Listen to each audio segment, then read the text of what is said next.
Selamat datang di Winner, podcastnya Winata and the Best Learner. Kali ini kita mengundang Ibu Demitra. Jadi Bu Demitra merupakan salah satu dosen di Prodi Pendidikan Matematika Universitas Palangkaraya. Beliau juga yang berapa tahun Bu sudah mengampu mata kuliah evaluasi pembelajaran matematika itu? Ya sekitar 30-an tahun 30 belajar ya. Oke. Nah, sebelum masuk kepada sesi kita hari ini, mungkin kita perkenalan dulu dengan Ibu Demitra. Silakan Bu. Baik, terima kasih Pak Winata. Perkenalkan, nama saya Demitra. Saya mengajar di program studi pendidikan matematika FKIP Universitas Palangkaraya. Itu aja ya Pak ya? Saja ya Pak. Tadi lamanya udah ya sekitar 30. Saya sudah mengajar sekitar dari 92 itu ya 30 tahun. 30 tahun. Persis 30 tahun. Betul. Dan Ibu asli memang Kalimantan Tengah? Iya, asli. Aslinya memang Kalimantan Tengah. Oke. Dan pertama kali itu memang langsung di Prodi Pendidikan Matematika? Betul, saya memang langsung ditugaskan di Prodi Pendidikan Matematika. Oke. Nah, jadi sebelum masuk, sebenarnya tema kita hari ini Bu, yang podcast kita hari ini adalah bagaimana evaluasi pembelajaran matematika pasca COVID-19 ini. Nah, sebelum masuk ke situ, mungkin pertama kita mulai masuk dulu, apa sih yang dimaksud dengan evaluasi pembelajaran matematika? Kalau menurut Ibu tuh seperti apa? Yang namanya evaluasi itu kan mereview kembali apa yang sudah berjalan, bagaimana input proses outputnya ya. Berarti evaluasi itu menghendaki adanya informasi-informasi yang terkait dengan proses pembelajaran yang sudah berjalan, yang nanti hasilnya itu menjadi bahan kajian untuk melihat sejauh mana keberhasilan dari pembelajaran itu dan untuk menetapkan atau memutuskan posisi seseorang atau hasil akhirnya bagaimana itu. Oke. Nah, terus untuk tadi kan tujuannya adalah bagaimana ini Bu ya, melihat nanti di akhir bagaimana proses pembelajarannya selama mungkin satu satuan waktu lah, anggap aja seperti itu. Makanya diadakan suatu evaluasi pembelajaran.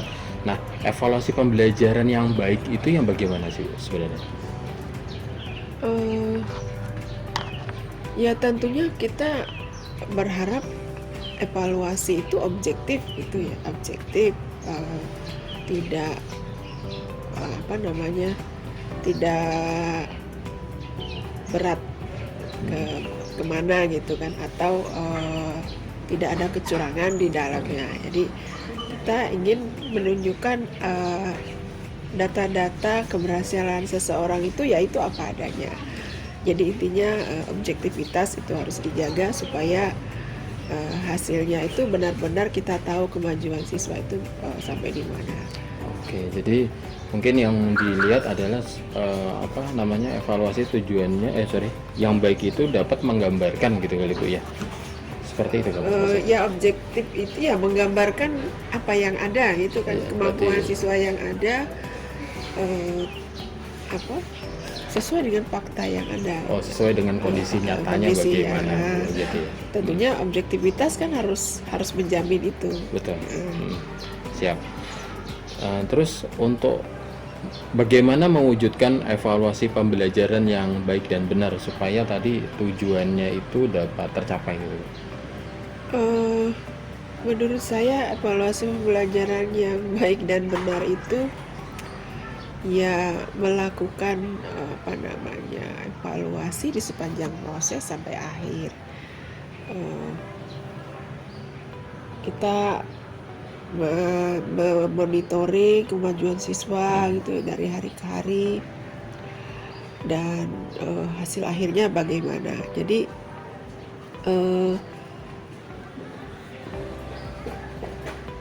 yang baik ya seperti itu menurut saya. Begitu. Jadi tidak di ujung saja langsung tes selesai ya. Begitu enggak Bu ya? Kan tidak, kan Oke. ada proses sebelumnya. Oke. Bagaimana proses itu berjalan, kita juga harus tahu supaya kita bisa melihat di ujung ini hasilnya bagaimana, itu pasti ada korelasinya itu. Oke, siap. Berarti mungkin kalau saya kaitkan dengan penilaian sekarang yang mungkin di sekolah menggunakan Merdeka Belajar Bu ya. Iya. Jadi kan mungkin di situ ada penilaian formatif di situ Bu ya. Mungkin juga ada penilaian sumatif. Gitu ya mungkin Bu ya. Jadi dalam keseharian mungkin yang dilihat penilaian formatifnya bagaimana, terus juga nanti di akhirnya juga ada yang penilaian sumatif. Mungkin Ibu maksud seperti itu atau bagaimana? Tidak hanya semata-mata formatif sumatif, tapi penilaian yang terintegrasi dengan proses. Oke. Jadi kalau kita lihat basicnya itu ya authentic assessment kan sebenarnya kan itu. Nah, yang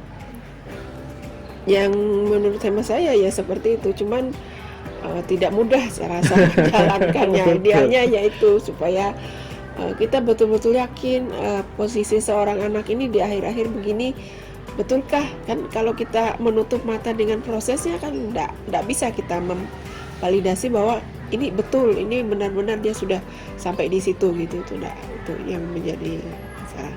Betul. Oke. Terus selanjutnya Bu, apakah manfaat bila melakukan evaluasi pembelajaran dengan baik? Ya jelas manfaatnya besar ya. Pertama karena evaluasi itu kan tidak semata-mata untuk melihat hasil akhir atau memutuskan seseorang sampai di mana, tapi juga untuk bahan feedback atau umpan balik. Nah, manfaat yang tentunya untuk mengembangkan kualitas proses pembelajarannya lagi gitu kan. Artinya mungkin kalau ada materi-materi yang belum dikuasai atau mungkin anak salah menjawab, ada kekeliruan atau ada ketidaktelitian dari feedback itu kan bisa diketahui gitu. Nah, sehingga manfaatnya tidak semata-mata untuk menunjukkan sejauh mana hasil seseorang, tapi juga untuk umpan balik. Umpan balik itu tidak hanya untuk guru tapi juga untuk siswanya. Lanjutan yang mungkin bisa jadi catatan sebagai seorang guru, ternyata dalam penggunaan bahasa juga harus kita perhatikan ketika dalam memberikan suatu soal kepada anak. Selain itu kira-kira apa lagi ya Bu ya yang mungkin bisa diperhatikan dalam memberikan soal? Ya, dalam memberikan soal.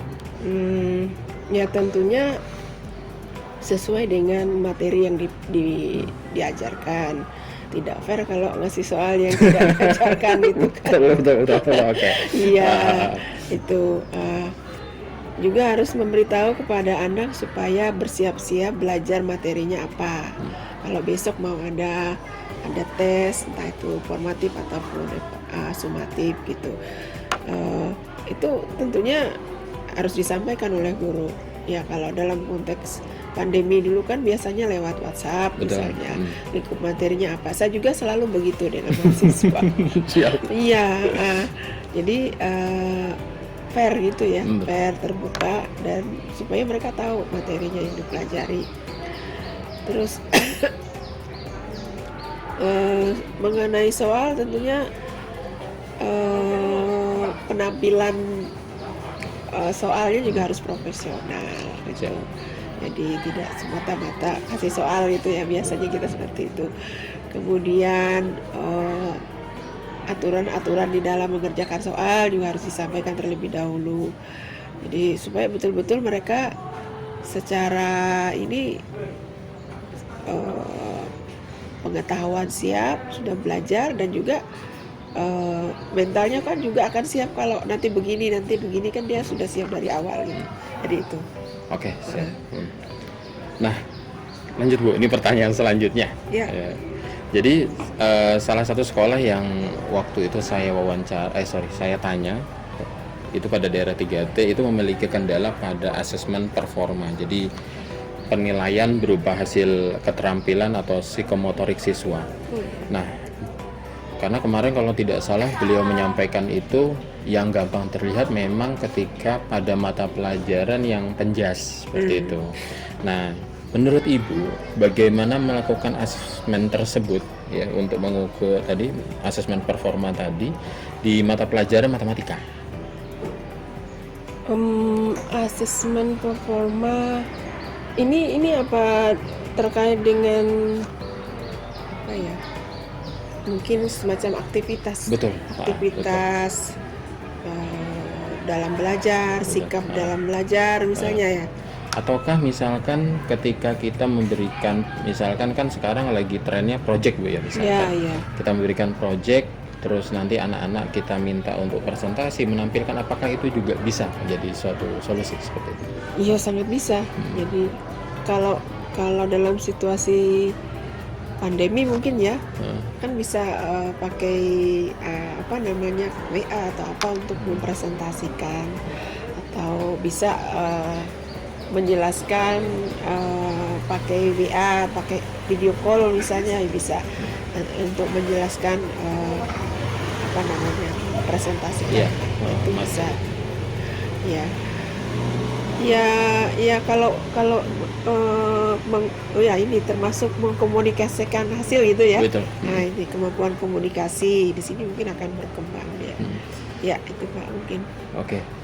Nah, berarti kalau misalkan dalam kondisi sekarang yang sudah mereka tatap muka mungkin lebih enak lagi Bu ya. Iya. Jadi mungkin pembelajaran sudah bisa presentasi langsung diminta, misalkan di depan kelas langsung terlihat observasi mungkin seperti itu kali Bu ya. Iya. Yang lain saya rasa dalam hal kerja kelompok ya. Bisa di ini. Kalau kita pakai Zoom mungkin bisa ya, kalau breakout-nya itu kelihatan mereka diskusinya gitu. Itu kalau perangkatnya ada, kalau diganti bagaimana ya? Iya benar. Iya. Apalagi dulu sempat merasakan pakai Zoom-nya bukan Zoom yang bayar itu, jadi agak susah. Cuma 40-an menit lah, 40 menit kayaknya begitu. Apa kalau di 3T ini COVID-nya mungkin nggak seberapa ya. Iya. Jadi juga mereka cerita itu masalah juga banyak sebenarnya, termasuk masalah COVID itu kan akhirnya mereka benar-benar sistemnya hanya tugas karena internet di sana itu juga terbatas Bu. Ya. Listrik kemarin informasinya juga baru masuk 2019, jadi memang keterbatasan itu juga sih. Akhirnya pakai sistem kalau nggak salah yang kemarin kepala sekolah nyampaikan itu ngasih tugas terus akhirnya dikumpulkan ke sekolah begitu. Seperti itu. Iya. Pertanyaan Ibu yang terakhir, salah satu, nah ini yang kejadian yang di Palangkaraya ya. Jadi melaksanakan UAS sewaktu pandemi lagi tingginya, sewaktu itu menggunakan Google Form, jadi udah mereka nggak menggunakan kertas begitu. Nah sekarang kalau menurut Ibu apakah pelaksanaan UAS dengan berbantuan teknologi, artinya tuh kita tidak membatasi di sini hanya menggunakan Google Form saja, itu dapat digunakan dengan kondisi sekarang yang mungkin pandemi udah mulai turun seperti itu? Saya rasa masih bisa kalau memang masih ada keterbatasan gitu ya, artinya keterbatasan ketemu interaksi langsung, silahkan saja. Tapi akan lebih enak kalau langsung tetap ya.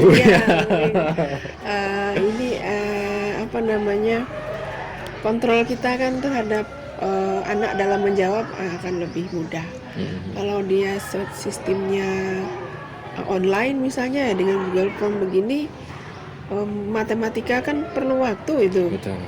Kalau kita setting waktunya misalnya ya, atau kita tidak setting, mereka kan bisa tidak terkontrol. Nah, jadi agak terbatas juga. Jadi mungkin lebih enak memang face to face. Tetap akhirnya enaknya berarti kondisi sekarang Bu ya udah bisa mulai tatap muka. Nah makanya kemarin juga dari sekolah sebenarnya waktu pas di SMA 3 kemarin memang akhirnya juga dalam evaluasi mereka juga lebih nyaman dengan kondisi sekarang. Terus bagaimana kalau dulu kan saya tanya ke mereka, terus ketika melihat aktivitas siswanya bagaimana gitu saya bilang, karena dapat informasi yang 3T itu hanya melihat dari WhatsApp-nya saja begitu. Nah kalau di daerah kota bagaimana ngelihatnya? Oh ternyata mereka menggunakan Zoom seperti itu. Jadi ketika Zoom di situ bisa melihat bagaimana aktivitas. Terus akhirnya ya penerapan itulah yang akhirnya UAS tadi terlaksana. Tapi memang kalau ditanya gurunya juga senangnya memang ini kok Bu, langsung tatap muka. Iya betul. Enak Karena seperti mungkin itu. kalau menggunakan teknologi banyak keterbatasan sih Bu. Iya. Bener ya. Kadang Oh. jaringan gitu ya. Betul. Nah, misalnya jaringan di tempat saya saat menjawab down misalnya ya. Betul. Tempat teman yang lain bagus, Ah. dia bisa lebih cepat kan. Nah, kendalanya di situ itu. ya, betul. Terus saya karena jaringan akhirnya nggak bisa jawab semua misalnya. Kan bukan Betul. karena nggak bisa menjawab Ah. gitu kan, tapi karena terhalang oleh jaringan. Betul. Nah, itu. Akhirnya malah tujuan dari evaluasi itu akhirnya malah tidak tercapai gitu Ya, Bu ya. Karena ya. kan memang ingin menggambarkan keadaan yang sebenarnya. Ya. Ternyata ada efek lainnya, baik itu sinyal Ya. mungkin juga Iya, iya. lain-lainnya begitu ya Bu ya. Betul, iya. Oke. Mungkin cukup sekian Bu. Ya, Terima sama-sama. kasih banyak Terima kasih, yang sama-sama. sudah informasi sudah diberikan. Terima kasih banyak. Mungkin saya tutup dulu ya. Terima kasih telah menonton ya. Sampai jumpa lagi di podcast Winner, podcast Winata and the Best Seller. See you again.